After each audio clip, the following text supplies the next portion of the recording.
Audio 36. Des hydropiques, des paralytiques et des hernieux. Dans la cité de Phano, un homme atteint du mal d'hydropisie mérita d'être pleinement délivré de cette maladie par le bienheureux François. Une femme de la cité de Gubbio gisait au lit paralytique. Comme pour sa délivrance, elle invoquait à 3 reprises le nom du bienheureux François, sa maladie le quitta et elle en fut guérie. Une jeune fille d'Arpino, au diocèse de Sora, était accablée par une paralysie qui l'assiégeait à tel point que, détraquée dans ses membres et toute tordue dans ses muscles, incapable de tous les actes humains, elle semblait plutôt être harcelée par un démon qu'animée par un esprit humain.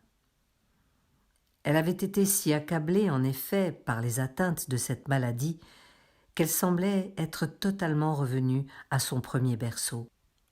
Finalement, sa mère, sous l'inspiration divine, la porta dans un berceau à l'église du bienheureux François, située près de Vicalvi.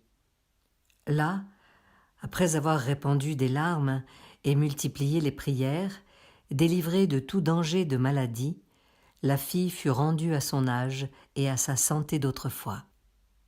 Dans ce même bourg fortifié, comme un jeune homme était atteint d'une paralysie telle qu'elle lui avait fermé la porte de la bouche et l'avait fait loucher des yeux, sa mère le porta à l'église dont nous venons de parler. Comme ce jeune homme ne pouvait aucunement se mouvoir, sur la prière suppliante de sa mère en sa faveur, avant même d'être revenu à la maison, il fut rendu à sa santé d'autrefois. À Poggibonsi, comme une jeune fille du nom d'Ubertina souffrait d'un mal caduc aussi grave qu'incurable, ses parents, désespérant désormais d'un remède humain, réclamèrent obstinément les suffrages du bienheureux François. Par suite, d'un commun accord, ils firent le vœu de jeûner chaque année la veille de la fête du très bienheureux et, au jour de sa fête, de nourrir un certain nombre de pauvres s'ils relevaient leur fille d'une maladie aussi extraordinaire. Une fois leur vœu émis, la jeune fille pleinement délivrée reprit ses forces, ne sentant après cela aucune lésion due à la nuisible maladie. Pietro Mancanella, citoyen de Gaète, perdit un bras et une main par la paralysie, ayant la bouche tordue jusqu'aux oreilles. Comme il s'exposait au conseil des médecins, il perdit la vue en même temps que l'ouïe. Finalement, il se voua en suppliant au bienheureux François et fut ainsi délivré de chacune des maladies qu'on a dites par les mérites du très bienheureux homme. Un citoyen de Todi était si accablé par l'arthrite qu'à cause de la violence de la douleur, il était tout à fait incapable de se reposer. Finalement, alors qu'il semblait se réduire à rien, n'étant plus soulagé par aucun remède des médecins, il cria vers le bienheureux François, en présence d'un prêtre, et une fois son vœu émis, il obtint sa santé d'autrefois. Comme un homme du nom de Bontadoso souffrait au pied d'une douleur si intense qu'il ne pouvait absolument pas se déplacer, ayant perdu l'appétit et le sommeil, une femme le persuada de se vouer au bienheureux François en le suppliant. Comme frappé d'une excessive douleur, l'homme disait qu'il ne croyait pas que ce dernier soit saint, mais que la femme ne lui en faisait pas moins cette suggestion avec plus d'obstination. Il se voua de la manière suivante. « Je me voue, dit-il, à saint François, et je crois qu'il est saint si, d'ici le terme de 3 jours, il m'a délivré de cette maladie. » Bientôt, à son propre étonnement, il se leva grâce au retour de la santé qu'il avait quittée.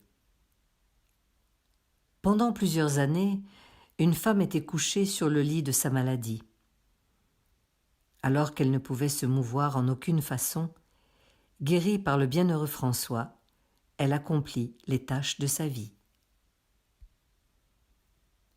Dans la cité de Narni, un jeune homme fut affligé pendant 10 ans d'une maladie extrêmement grave, à tel point que, devenu tout enflé, aucun remède ne pouvait le soigner. Sa mère le voua à saint François, et aussitôt il reçut de lui l'avantage de la santé. Dans la même cité, une femme eut pendant 8 ans la main desséchée, étant incapable de s'en servir pour accomplir le moindre ouvrage. Le bienheureux François lui apparut en vision, et, lui étendant la main, il la rendit aussi apte que l'autre à travailler. Dans le bourg fortifié de Spello, un homme souffrit si gravement d'une hernie pendant 2 ans que tous ses intestins descendaient par les parties inférieures. Pendant un grand espace de temps, il ne pouvait en effet les ramener, ni les loger au-dedans. Aussi eut-il recours au médecin, et comme il jugeait son cas désespéré, il se tourna vers le secours divin. Comme il invoquait avec dévotion les mérites du bienheureux François, aussitôt miraculeusement guéri, il provoqua la stupeur de ceux qui le connaissaient. Un jeune homme du nom de Jonathan, dans l'évêché de Sora, avait été atteint à un tel degré par une hernie intestinale qu'aucun traitement des médecins ne pouvait lui venir en aide. Un jour, il advint que sa femme se rendit à une église du bienheureux François. Comme elle priait pour la santé de son mari, un des frères, à l'esprit simple, lui dit « Va, dis à ton mari qu'il se voue au bienheureux François et qu'il fasse un signe de croix à l'endroit de la hernie. » Comme elle rentrait, elle rapporta ces propos à son mari. Se vouant au bienheureux François, il signa le lieu de la lésion et les intestins revinrent sur-le-champ dans leur emplacement premier. L'homme s'étonna de la soudaineté de son salut inespéré, et, pour savoir si la guérison qui lui était soudain si favorable était bien réelle, il se mit à en faire l'épreuve par de nombreux exercices. Comme il souffrait d'une fièvre aiguë, le bienheureux François lui apparut en songe, et, l'appelant par son nom, il lui dit « Ne crains pas, Jonathan, car tu seras guéri de ta maladie. » Ce qui fit accorder la plus grande foi à ce miracle, c'est que le bienheureux François apparut à un homme religieux du nom de Robert. Comme ce dernier lui demandait qui il était, il répondit « Moi, je suis François, et je suis venu pour guérir un de mes amis. » En Sicile, quelqu'un du nom de Pierre souffrait d'une hernie soudaine de ses parties honteuses.